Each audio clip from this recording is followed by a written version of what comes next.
I'm Jake O'Neill, creator of Animographs, and this is how a car engine works. Let's start at a single piston, the powerhouse of the engine, and work our way outwards. The four-stroke cycle. When a piston travels to the end of its range, whether up or down, that's a stroke. Car engines use a four-stroke cycle, and it goes like this.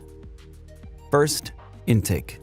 The piston descends, sucking an air-fuel mixture into the cylinder through the intake port, with both intake valves open. Next, compression. With all valves closed, the piston comes back up, compressing the fuel and air mixture for more powerful combustion. Then, the power stroke.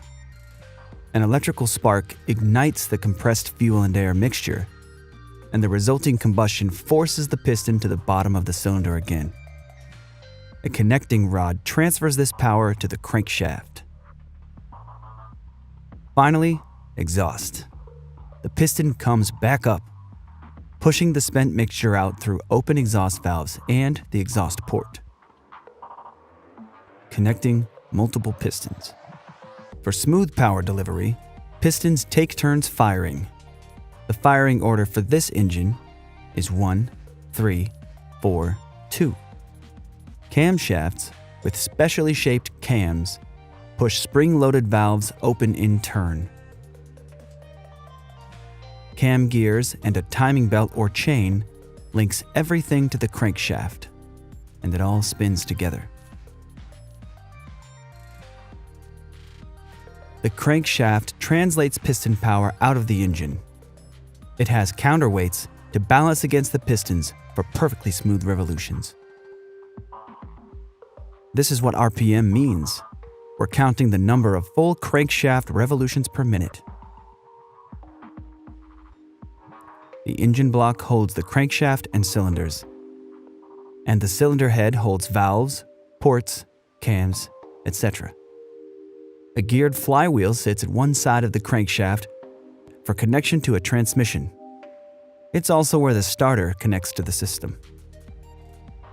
This engine has 4 cylinders arranged in a single row, but there are many other possible configurations, like 6 cylinders with 3 on each side, angled in a V shape, or 8.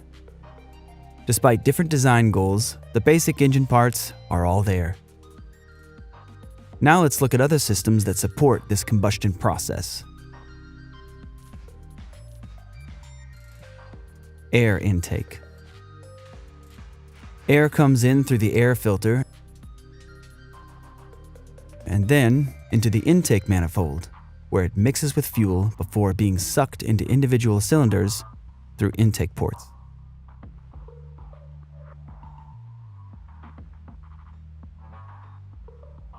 Fuel.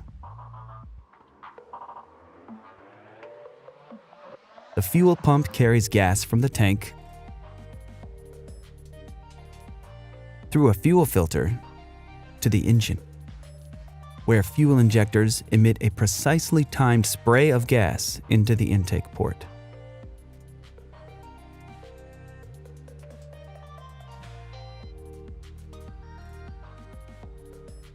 Cooling.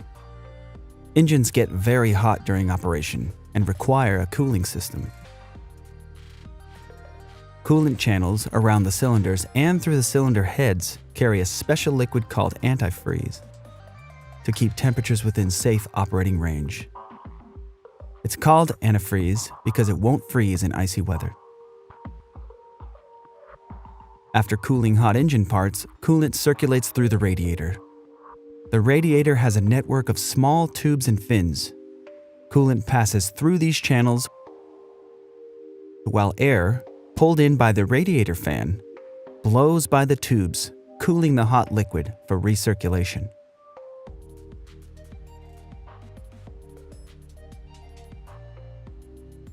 A water pump keeps the coolant system flowing and properly pressurized.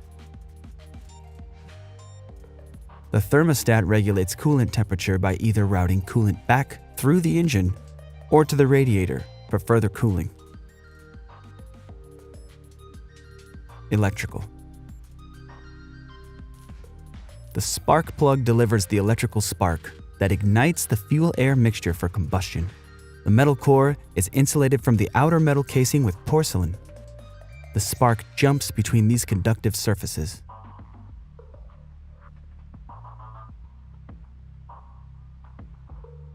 The coil pack delivers electrical current to the spark plugs as directed by the ECM, or Engine Control Module. The ECM is a computer that directs many core engine functions like spark timing, valve open and close timing, air-to-fuel ratio, etc. The alternator works like a power generator, converting the engine's mechanical energy into electricity to charge the battery or run other electrical systems while the engine is running. The battery provides power to the starter for engine start. Oil. Motor oil is used to lubricate, clean, prevent corrosion, improve sealing, and cool the engine by carrying heat away from moving parts. Rings around the top of the piston head keep oil out of the combustion process, while otherwise allowing the cylinder to be lubricated. Oil galleries are channels through the engine block and cylinder head that carry oil to various engine parts. Oil flows through the engine and back to the oil pan for recirculation. Oil rests in the oil pan when not in circulation. The oil pump keeps oil properly pressurized and flowing. And the oil filter keeps oil clean from contaminants.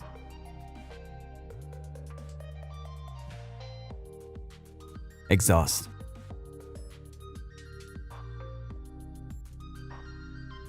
The exhaust manifold collects gases from multiple cylinders into one pipe. Exhaust flows through the catalytic converter, which captures toxic chemicals in engine exhaust, and then out through a muffler that reduces exhaust noise.